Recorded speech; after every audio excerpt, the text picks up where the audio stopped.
नमस्कार प्यारे बच्चों, कैसे हैं आप सभी। मैं सुरेंद्र सिंह आपका अपने चैनल पे फिर से आपका स्वागत करता हूं। तो प्यारे बच्चों, जैसा कि आपको पता है मेंसुरेशन क्लास चल रही थी और आज इसमें हम भाई 3D स्टार्ट करने वाले हैं। तो मेंसुरेशन में दो पार्ट होते हैं, एक 2D वाला हिस्सा, एक 3D वाला हिस्सा।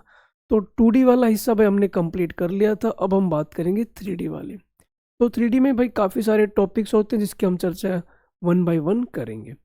तो चलिए प्यारे बच्चों, आज क्या है टॉपिक में करते हैं डिस्कस। तो बात करें तो ये है भाई, इसमें मेंसुरेशन में 3D वाले कुछ टॉपिक जिनकी हम चर्चा करने वाले हैं। तो ये आप देख सकते हैं, टोटल इसके अंदर 8 के अराउंड टॉपिक्स हैं जो हम चर्चा करेंगे। तो आज हम शुरू करने वाले हैं पहले क्यूब। तो ये आपके सामने क्यूब है। क्यूब की खास बात क्या है वो देखना भाई। पेन सेलेक्ट कर लूँ मैं, देखना भाई प्यारे बच्चों। तो आपने भाई एक गेम खेला होगा, याद आपको रूबिक क्यूब नाम की एक चीज़ होती थी जिसमें आप पजल कलर को सेम करते थे। येलो ऊपर हो गया या फिर सारे कलर अलग अलग होते थे। तो कुछ वैसा ही एग्जैक्टली। तो इसमें टोटल कितने फेस होते हैं? 6। यानी कि इसमें अगर हम बात करें तो आप देख पा रहे हैं, एक ऊपर है, एक नीचे हिडन है, एक ये येलो है, एक इसके बैक साइड में होगा, एक ये आपका पिंक है, एक इसके पीछे होगा। तो कुल मिला के 6 फेस होते हैं और 6 की जो लेंथ होती है वो इक्वल होती है। उसी को हम क्या बोलते हैं? क्यूब बोलते हैं। अब इसके अंदर आपने कौन कौन सी बातें जो ध्यान रखनी है उनकी बात करते हैं। सबसे पहली चीज आती है इसका वॉल्यूम, आयतन क्या होगा। तो आयतन होता है साइड का क्यूब। अगर मान लीजिए मैं कहता हूं कि भाई इसकी साइड को आप मान के चलो ए, सारी साइड इक्वल होती है, मैंने कहा कि ठीक है ए मान लो, तो जो आयतन होगा वो कितना हो जाएगा? ए का क्यूब हो जाएगा। फिर बारी आती है इसका surface area, total surface area. Total surface area का मतलब ये है कि एक क्यूब में जितनी भी साइड्स होती है, टोटल 6 फेस होते हैं, 6 फेस को अगर मैं जोड़ दूं तो भाई उसको हम बोलते हैं टोटल सरफेस एरिया। यानी क्या हो जाएगा? 6a²। यही बात करूं कि लेटरल सरफेस एरिया क्या होगा, यानी कि LSA, लेटरल सरफेस एरिया, वो क्या होगा? तो भाई जब भी कभी आप किसी डायग्राम में ऊपर वाला हिस्सा और नीचे वाला हिस्सा अगर ये आप छोड़ देते हैं तो ये कहलाता है लेटरल सरफेस एरिया। कुल मिला के 6 फेस हैं, उसमें से अगर आपने 2 फेस छोड़ दिए तो बचे कितने? 4। और उन चारों का एरिया क्या होगा? तो आप कहेंगे 4a²। इतनी बात समझ में आई? अच्छा जी, इसके बाद अलावा एक चीज़ और पता होनी चाहिए आपको। अगर हम क्यूब में डायगोनल ड्रॉ करते हैं, मतलब कि एक कॉर्नर ऊपर से एक नीचे तक की लाइन ड्रॉ करते हैं, तो उसकी लंबाई क्या होगी? यानी कि डायगोनल अगर ड्रॉ करते हैं तो क्या होगा? तो वो होगा a√3। ठीक है जी। तो a√3 क्या होगा? डायगोनल की लंबाई होगी। अब भाई इस पे बेस्ड हम क्वेश्चन करते हैं। ये तो है जो आपने बातें ध्यान रखनी है। अब इसके ऊपर कुछ क्वेश्चन है, उनकी हम चर्चा करते हैं। देखना भाई जरा, इसने क्या कहा, एक घन का जो विकर्ण है वो है √12। तो इसका आयतन क्या होगा? बिल्कुल छोटा सा मामूली सा नन्ना मुन्ना क्वेश्चन। भाई डायगोनल की लंबाई होती है a√3, वो हमें कितने के बराबर दे रखी है? √12 के। तो हमने क्या किया, √12 को हमने लिखा, इसको अगर मैं लिखना चाहूँ तो 2√3 लिख सकता हूँ। √3 से √3 कैंसिल, ए का मान कितना आ गया? 2। इसका वॉल्यूम निकालना है, वॉल्यूम का मतलब होता है ए का क्यूब, यानी कि 2 का क्यूब। 2 का क्यूब कितना हो जाएगा? तो आप कहेंगे 8। यानी कि ऑप्शन नंबर फर्स्ट आपका यहाँ पर करेक्ट होगा। बहुत ही सिंपल सा नाजुक सा सवाल है, सावधानी से करना, ठीक है, दिल को ठेस ना पहुंचे इस सवाल में। उस घन का आयतन क्या होगा जिसके विकर्ण की लंबाई 4√3? Exactly similar question. डायगोनल की लंबाई है a√3, किसके बराबर होगा? 4√3 के। √3 से √3 कैंसिल, a बराबर कितने के? तो 4 के। अब a की वैल्यू 4 है तो इसका वॉल्यूम क्या होगा? तो आप कहेंगे साइड का क्यूब, यानी कि 4 का क्यूब कितना होगा? तो ये होगा 64। यानी कि ऑप्शन नंबर थर्ड यहाँ पर करेक्ट है। बताइए, बात समझ में आ रही है? कोई दिक्कत इसमें? बिल्कुल आसान आसान से सवाल हैं, कोई घबराने की आवश्यकता भी नहीं है। चलिए अगला सवाल देखते हैं क्या है। घन के आयतन की वैल्यू है 27:1। ये भाई दो आयतन है यहाँ पे, ये तो नहीं है, ये है दो। दो घन के आयतन का जो अनुपात है वो 27:1 है। इनके किनारों का अनुपात क्या होगा, यानी कि इनकी साइड की रेशो क्या होगी? अगर मान लीजिए प्यारे बच्चों आपको वॉल्यूम की रेशो दे रखी है, इतनी है 27:1, और मुझे इससे जाना है साइड की रेशो पे, तो आपने करना होगा क्यूब रूट। क्यूब रूट कर देंगे तो आपको साइड की रेशो मिल जाएगी। कितनी हो जाएगी? 27 का क्यूब रूट 3 और इसका क्यूब रूट 1। ये आपकी साइड की रेशो आ गई, यानी कि 3:1। यहाँ पे मैं एक बात और बता दूँ आपको, एक राज की बात बताऊं। अगर मुझे साइड पता लग जाए और मुझे इनका सरफेस एरिया निकालना पड़े, ठीक है, अगर निकालना पड़ जाए, तो आपने क्या करना होता है? तो आपने साइड का स्क्वायर करना होगा, यानी कि 9:1 हो जाएगा। अगर आपको साइड से वॉल्यूम पे जाना है, मैं एक बार लिख के ही बता देता हूं। अगर मान लीजिए आपको साइड की रेशो दे रखी है, इससे आप जाना चाहते हो वॉल्यूम की रेशो पे, तो भाई आपने क्या करना होगा? तो स्क्वायर करना होगा, तो आपने क्या करना होगा? क्यूब करना होगा। अगर आपको साइड से वॉल्यूम पे जाना है तो क्यूब करना है। मान लीजिए मुझे वॉल्यूम से भाई साइड पे आना हो, यानी कि इससे मुझे इस पे आना हो, तो हम क्या करेंगे? तो हम क्यूब रूट करेंगे। और मान लो साइड से मुझे सरफेस एरिया पे जाना हो, तो हम क्या करेंगे? स्क्वायर करेंगे। और स्क्वायर से मान लो मुझे वापस साइड पे जाना हो, तो फिर क्या करेंगे? तो स्क्वायर रूट करेंगे। ये बात भाई आप अपने दिल में, जहन में बसा लो कि ऐसे कन्वर्ट करना होता है। ठीक है जी, याद रह जाएंगी बातें, पक्का पक्का। तो ये आपने चेन याद रखनी है अपनी, ठीक है। चलो जी, अगला क्वेश्चन देखें क्या कहा गया। एक घन है जिसकी साइड है 15, इसमें से कितने घन 3 सेंटीमीटर किनारे वाले आप घन बना सकते हो, ये आपने पता लगाना है। तो देखना भाई जरा। तो भाई इसने कहा कि एक घन है जिसकी साइड कितनी है? 15 सेंटीमीटर। आपने भाई इसको पिघला के एक दूसरा घन बनाया जिसकी साइड है 3 सेंटीमीटर। ऐसे भाई बड़े सारे घन है छोटे छोटे, वो आपने पता लगाने कितने बनेंगे। तो आयतन तो बराबर ही होगा। हमने क्या करा? बड़े वाले घन का आयतन निकाला, तो 15 × 15 × 15, ठीक है।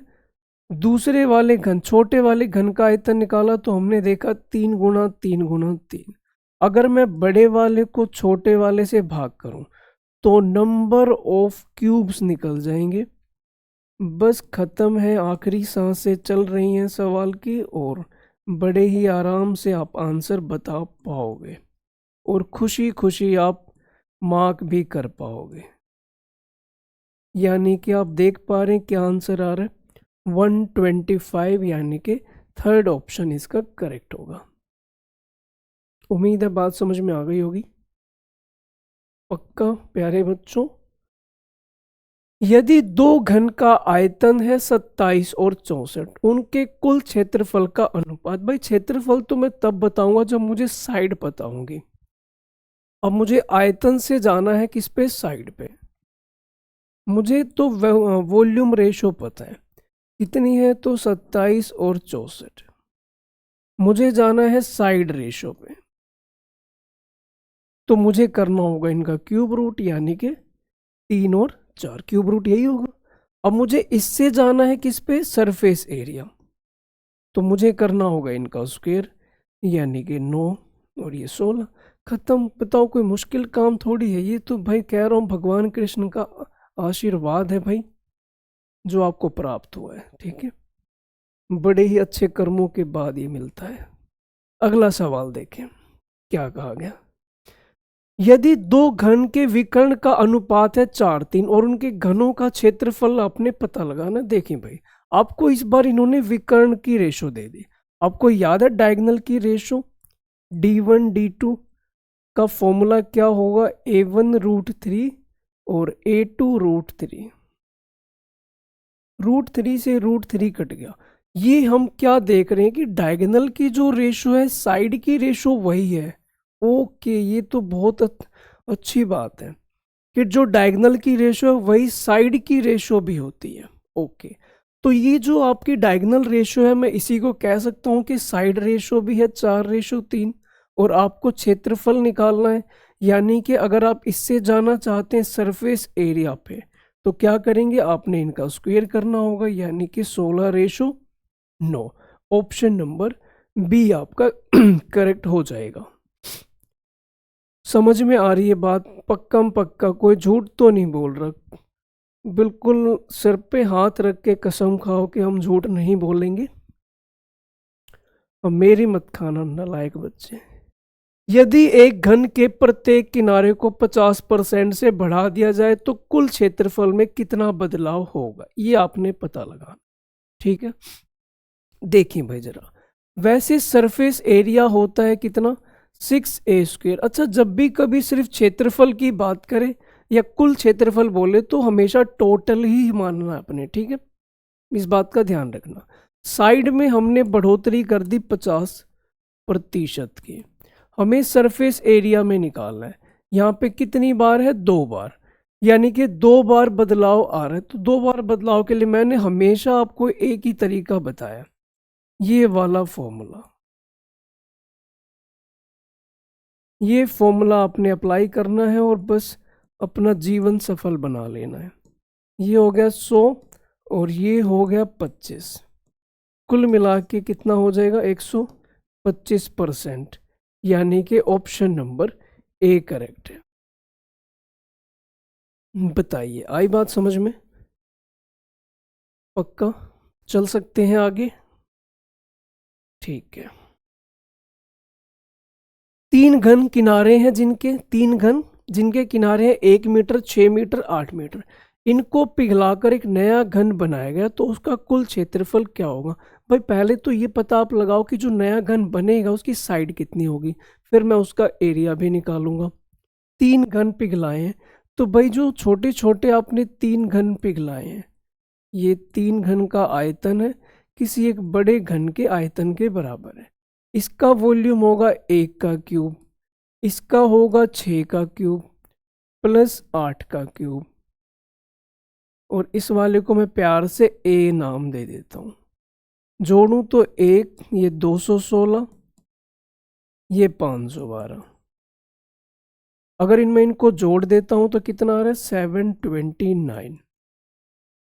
तो ए का मान कितना हो जाएगा, तो आप कहेंगे 9। मुझे इसका सरफेस एरिया निकालना है, यानी कि 6a²। 6 गुणा 9 का स्क्वायर हो गया 81, 486 मीटर स्क्वायर। ये हमारा आंसर। कोई बड़ी बात थोड़ी थी, बिल्कुल बच्चों वाला खेल है, जैसे बचपन में आप खेलते थे बस वैसे ही। क्यूबॉइड के बारे में आते हैं। तो भाई क्यूबॉइड का मतलब, जैसे जनरली जो कमरा होता है वो क्यूबॉइड शेप में ही होता है। ठीक है, लंबाई है, चौड़ाई है, ऊंचाई है, तो वो क्यूबॉइड की फॉर्म में है। आपने नॉर्मली भाई कोई ईंट देखी होगी, वो भी एक क्यूबॉइड की शेप में। कमरा जिस कमरे में बैठे हैं जनरली वो क्यूबॉइड शेप में ही होता है। तो इसमें क्या क्या चीज़ें हैं भाई, जैसे कि ये इसकी क्या हो जाएगी, लंबाई। ये क्या है, इसकी ऊंचाई। और जो आप ये देख पा रहे हैं कुछ इस तरीके से, जो कि ये है, ये इसकी चौड़ाई है बी। अब इसमें आपने क्या ध्यान रखना है, जैसे कि वॉल्यूम होगा L into b into h. फिर बारी आती है टोटल सरफेस एरिया। तो सबसे पहले मान लीजिए आपने फर्श का एरिया निकाला, यहां पे आ गया LB। फिर मान लो एक दीवार का निकाला BH, फिर एक दीवार का निकाला HL। बाहर 2 इसलिए आया क्योंकि भाई हर फेस आमने सामने बराबर होगा यानी कि दो फेस होंगे, इसलिए बाहर 2 से गुणा कर दें। फिर बारी आती है लेटरल सरफेस एरिया की। लेटरल सरफेस एरिया की अगर हम बात करते हैं तो क्या होगा भाई, जब भी लेटरल की बात की जाती है तो ऊपर और नीचे वाली चीज तो आपने हटानी होती है, यानी कि हम इससे हटा देंगे। हटाते ही सिर्फ क्या रह जाएगा, twice of b h plus h l. तो ये हमारा क्या हो जाएगा, लेटरल सरफेस एरिया। ठीक है जी प्यारे बच्चों, इतनी बात समझ में आती है। तो ये आपका लेटरल सरफेस एरिया हो जाएगा। इसमें और आपने क्या ध्यान रखना है, डायगोनल। डायगोनल की लंबाई क्या लेंगे, एल स्क्वेयर बी स्क्वेयर और एच स्क्वेयर, ये आपका क्या कहलाएगा, तो डायगोनल कहलाएगा।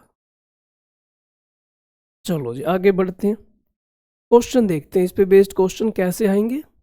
एक घनाभ के किनारे हैं 1 2 3, इसका क्षेत्रफल है 88, तो इसका आयतन क्या होगा। मैंने कहा एल को प्यार से x माना, बी को हमने प्यार से 2x माना, एच को हमने प्यार से 3x मान लिया। अब इसका जो क्षेत्रफल है वो है 88, क्षेत्रफल निकालते हैं ट्वाइस ऑफ एल बी, इनकी गुणा फिर इनकी गुणा और फिर पहले और तीसरे की गुणा, कितने के बराबर है 88 के। 2 से ये कट गया 44, जोड़ा जब हम इनको 6 3 9 और 2 11, 11 एक्स स्क्वेयर बराबर है 44 के। इससे ये कट गया 4 पे, x का मान कितना आ गया, x का मान आ जाएगा 2, यानी कि ये हो जाएगा, x की वैल्यू रखते 2, यहाँ x रखेंगे तो ये 4, यहाँ रखेंगे तो ये 6। मुझे तो भाई क्या निकालना है, इनका वॉल्यूम, यानी कि एल बी एच। एल है हमारा 2, बी है 4 और एच है 6। कुल मिला के इसकी मल्टीप्लाई हमने करी तो क्या आया, 48 सेंटीमीटर क्यूब। ये हमारा आंसर। बताते जाओ भाई। और प्यारे बच्चों अगर वीडियो अच्छी लग रही है तो इसे लाइक करें और शेयर ज़रूर करें, ठीक है, इसे अपना परम कर्तव्य समझें। चलिए अगला सवाल देखते हैं क्या कहा गया। एक कमरे की लंबाई है 5 मीटर, चौड़ाई 4 है, ऊंचाई 3 है, एल बी एच दे रखा है। लिख लूँ मैं इसको अलग से, एल आपका है यहाँ पे 5, बी है आपका 4 और एच कितना है, वो है 3, तो ये आपका एल बी एच। तो उसमें सबसे बड़े छड़ की लंबाई ज्ञात कीजिए जो इस कमरे में पूरी तरह से रखी जा सकती है। एक कमरे में जो सबसे बड़ी छड़ हो सकती है वो हमेशा डायगोनली रखी जा सकती है, मतलब ऐसे ऊपर वाले कॉर्नर से नीचे वाले कॉर्नर की तरफ रखोगे, जिसको आप डायगोनल बोलते हैं, वही सबसे लंबी लेंथ होगी। तो क्या थी डायगोनल की भाई लेंथ, उसका फॉर्मूला जो हमने पढ़ा था वो ये था, बस आपने वही अप्लाई कर देना है। एल कितना हो जाएगा, 5 का स्क्वायर 25, बी का स्क्वायर 16 और 3 का स्क्वायर 9। तो ये सारा कुछ अगर मैं जोड़ता हूँ तो ये आता है 50। 50 का मतलब है 25 गुणा 2, 25 का 5 बाहर 2 अंदर, यानी कि 5√2, यानी कि डी ऑप्शन आपका करेक्ट हो जाएगा। क्या बात समझ में आई, कोई मुश्किल काम नहीं, फॉर्मूला था मैंने अप्लाई कर दिया, इसके अंदर वैल्यूज थी वो सारी पुट कर दी, आपका आंसर आएगा। बस स्टार्टिंग में सवाल पढ़ने का था, आपने ये देखना है कि क्या कुछ अप्लाई होगा, इसके बाद तो भाई कैलकुलेशन वाला हिस्सा रह जाता है ना कोई, ये तो आप हमेशा करते आए हो, स्क्वेयर ही होगा, जोड़ना ही होगा, मतलब यहाँ के बाद तो कोई नॉर्मल सी बात है जो आप करते आए हैं। बस ये कि सवाल पढ़ने के बाद शुरुआत वाली लाइन क्या होनी चाहिए, यही आपने सीखना है तमीज से। अगला क्वेश्चन देखें क्या कहा गया। कह रहा है भाई किसी आयताकार बक्से की 3 भुजाओं का योग, यानी कि 3 भुजाएं हैं, तो 3 भुजाएं आपको पता ही है वही एल बी एच, इनको जोड़ने पे 12 आता है। संपूर्ण पृष्ठीय क्षेत्रफल 94 है, twice of l b, b h और एच एल इतने के बराबर है, तो ये 94। तो पूछ रहा है बक्से के अंदर रखे जाने वाली लंबी से लंबी छड़ की लंबाई, डायगोनल पूछ रहे हैं। अब डायगोनल कैसे निकालेंगे देखना, काफ़ी अच्छा प्यारा सवाल है, इंपॉर्टेंट कैटेगरी में देखना। हमने क्या करा भाई, इस पे एक फॉर्मूला अप्लाई करा, स्क्वेयर कर दिया बोथ साइड, तो इस पे एक फॉर्मूला लग गया A square B square C square twice of LB, BH और HL, और ये हो जाएगा 144। इस पूरे की जो वैल्यू है वो है 94। ये कितने के बराबर है? तो ये बराबर है 144 के। 94 उस तरफ चला गया तो कितना रह गया? ये 50। बस खत्म है भाई, आखिरी सांसें हैं इसकी। दोनों तरफ मैंने रूट कर दिया, क्योंकि डायगोनल में आपको याद है डायगोनल में रूट आना चाहिए। याद करो वो भाई, मैंने बताया था आपको। तो ये कितना आ जाएगा? 5√2, यानी कि ऑप्शन नंबर ए यहाँ पर करेक्ट होगा। समझ पा रहे हो अच्छे से? हाँ, बस समझते चलो, कोई मुश्किल काम नहीं है। लकड़ी के एक डब्बे का माप 20 सेंटीमीटर, 10 सेंटीमीटर, और लकड़ी की जो मोटाई है वो है 1 सेंटीमीटर। तो भाई आपने पता लगाना है। अच्छा, इसमें एक लाइन रह गई, 20 और ये साथ में 12 भी है। 20/12/10 है। लकड़ी की मोटाई 1 सेंटीमीटर है, तो बक्सा बनाने में लकड़ी का आयतन क्या होगा? ठीक है भाई, अब जब भी कभी ऐसी बात आती है ना, मान लो ये ऐसा भी हो सकता है, एक कमरा है उसमें भाई दीवारें हैं। अब दीवार को आप बाहर से मेजर करोगे तो एक अलग से अलग लेंथ आएगी, अंदर से मेजर करोगे थोड़ी कम लेंथ आएगी। तो हमें सिर्फ मान लो ईंट का पता लगाना हो कि भाई ईंट का वॉल्यूम क्या होगा। तो बाहर वाले वॉल्यूम से अंदर वाला वॉल्यूम माइनस कर दो, आपको सिर्फ क्या मिल जाएगा? जो आपके ईंटों का वॉल्यूम होगा। एग्जैक्टली सेम वही चीज़ आपने यहाँ भी अप्लाई करनी है। एल कितना है यहाँ पे? 20 है। बी कितना है यहाँ पर? 12 है। और एच कितना है? तो यहाँ पर 10 है। ये तो हो गया जो आप बाहर से मेजर करते हो। अगर थिकनेस यहाँ पर 1 सेंटीमीटर है, तो जानते हो इसकी जो लेंथ है, अंदर वाली लेंथ, L1 नाम दे देता हूँ। तो दोनों तरफ से 1-1 सेंटीमीटर कम होगी, तो कितनी रह जाएगी? 18।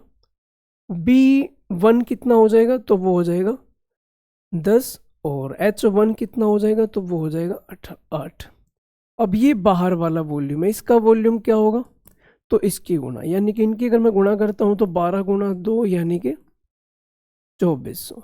और इसकी गुणा अगर मैं करता हूँ तो 18 × 8 144, यानी कि 1440। अब इसमें से अगर मैं ये माइनस कर देता हूँ तो भाई मुझे किसका वॉल्यूम मिल जाएगा? Volume of would. तो 2400 में से 1440 माइनस कर दिया, कितना आ जाएगा भाई? 960, यानी कि ऑप्शन नंबर ए आपका करेक्ट है।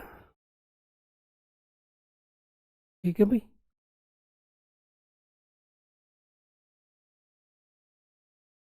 चलिए भाई आगे बढ़ते हैं, क्या कहानी है।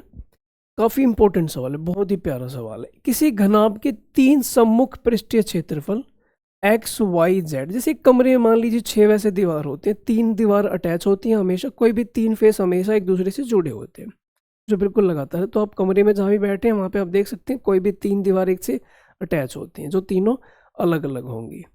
ठीक। तो इसने क्या कहा कि उनका जो क्षेत्रफल है वो एक्स वाई जेड है। अब मान लीजिए मैं बात करता हूँ फर्श ऊपर वाले छत की, तो उसका एरिया हमने मान लिया L × B, जो कि x के बराबर है। एक हमने दीवार का माना BH, ये y है। एक HL मान लिया, ये आपका हो जाएगा दूसरी दीवार का। ठीक है। तो कोई भी आप मेजर कर लीजिए, 3 साइड कोई भी ले लीजिए, वो हमेशा एक दूसरे के बिल्कुल टच होती होंगी। अब जैसे कि सामने की दीवार है, इस वाली दीवार से तो मैच नहीं हो सकती ना। ठीक है। तो साइड वाली दीवार दूसरी साइड वाली से और एक फर्श, इनसे अटैच होगी। तो आपने ये मैंने एरिया निकाल लिया। अगर मैं इन सब की मल्टीप्लाई कर दूं तो क्या होगा?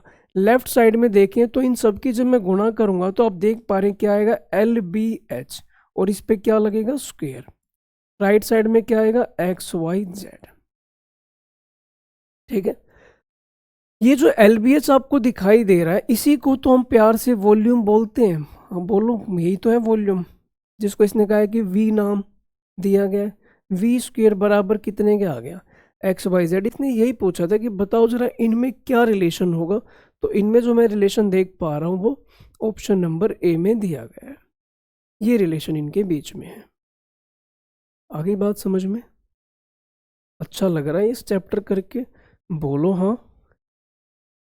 किसी घनाभ के 3 क्रमागत पृष्ठों का क्षेत्रफल, एग्जैक्टली सेम सवाल, 3 बाई साइड हैं उनका क्षेत्रफल। तो एक का मैंने लिया एल भी 12, दूसरे का निकाला वो भी 12 और तीसरे का निकाला वो भी 12।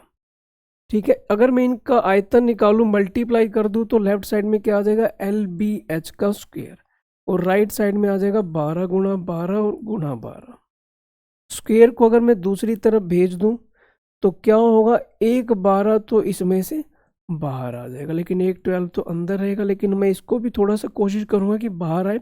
इस 12 का मतलब होता है 4 गुणा 3 12, 4 का बाहर आएगा 2, तो बाहर हो गया 24 और अंदर हो गया √3। तो अब कह सकते हैं LBH की वैल्यू कितनी आ जाएगी, 24√3। बताइए समझ में आ रही है बात? ठीक है, तो भाई वीडियो कैसी लग रही है हमें कमेंट करके ज़रूर बताते रहें, ताकि भाई हमें आपका फीडबैक भी तो मिलता रहे ना साथ के साथ। चलो अगला क्वेश्चन देखना। किसी कमरे के आधार का क्षेत्रफल, यानी कि जो मान लीजिए फर्श, अब जहाँ भी बैठे हैं, जिस कमरे में बैठे हैं उसके फर्श का ये L और B है, ऊंचाई 3 सेंटीमीटर 3 मीटर है, सभी दीवारों को और छत को रंगा गया, तो रंगे गए भाग का क्षेत्रफल ज्ञात करें। यानी कि सिर्फ और सिर्फ फर्श को छोड़ दूं, यानी कि 6 साइड में से एक साइड को छोड़ना है, तो आप पता लगाएं कि कितना उसका क्षेत्रफल होगा। देखना जरा, L यहाँ पे कितना है, 4 है, B कितना है तो 3 है, हाइट कितनी है वो भी 3 है। अगर मैं ये कहूँ कि 6 की 6 मान लो जो भी फेसेस हैं उनका एरिया निकालना है, उसी को तो हम बोलते हैं total surface area, twice of LB BH और HL, ये है टोटल सरफेस एरिया। इसमें से मुझे जो फर्श वाला हिस्सा है वो हटाना है। फर्श वाला हिस्सा मतलब कि LB। फर्श में भाई हाइट का तो कोई रोल है नहीं, फर्श को अगर आप देखेंगे एक तरफ लंबाई एक तरफ चौड़ाई है, तो वो मुझे घटानी होगी। बस खत्म, ये लो, कोई मुश्किल काम थोड़ी है। L की वैल्यू 4 है, ये 3 है, तो ये हो गया 4 3 12। फिर है B into H, B into H यानी कि 9। फिर है H into L, H into L 12 minus, फिर है L इंटू बी यानी कि अगेन 12 माइनस कर देखते हैं भाई क्या आता है। 12 और 12 हो गया 24, 24 और 9 ये हो गए 33, 33 गुणा 2 कितना हो गया 66, माइनस 12, 66 माइनस 12 कितना आ जाएगा, तो 54, यानी कि ऑप्शन नंबर बी आपका करेक्ट है। क्या बात समझ में आ रही है अच्छे से? ठीक है प्यारे बच्चों, तो इस वीडियो में भाई इतना ही था, और उम्मीद है भाई आपको ये क्यूब और क्यूबॉइड दोनों कॉन्सेप्ट अच्छे समझ में आ गए होंगे। और भाई जो भी आपका रहता है फीडबैक, जो भी आपके विचार हैं, कुछ आप और इम्प्रूवमेंट चाहते हैं, किसी प्रकार की और सवालों की इम्प्रूवमेंट की आवश्यकता है, तो आप हमें ज़रूर कमेंट करके बताएं। ठीक है, हमेशा भाई आपके कमेंट का मोस्ट वेलकम रहेगा हमारे चैनल पे। और प्यारे बच्चों, वीडियो अच्छी लग रही है तो शेयर ज़रूर किया करें। और जो भी बच्चा है, ये चैप्टर मेंसुरेशन ऐसा नहीं कि ओनली GD तक ही लिमिटेड है, कोई बच्चा DSB में तैयारी कर रहा है, CGL SSC में कर रहा है, तो डेफिनेटली उसके काम में आएंगे। और बहुत ही बेसिक सवाल हैं, क्योंकि जिसका स्टार्टिंग से जो बच्चा कर रहा है उसके लिए तो बहुत ही वरदान है भाई। ठीक है, तो मिलते हैं हम नेक्स्ट वीडियो में प्यारे बच्चों। आज की वीडियो में इतना ही, और वीडियो अच्छी लग रही है तो शेयर ज़रूर करके जाना। ठीक है, मिलते हैं जल्द। Thank you very much.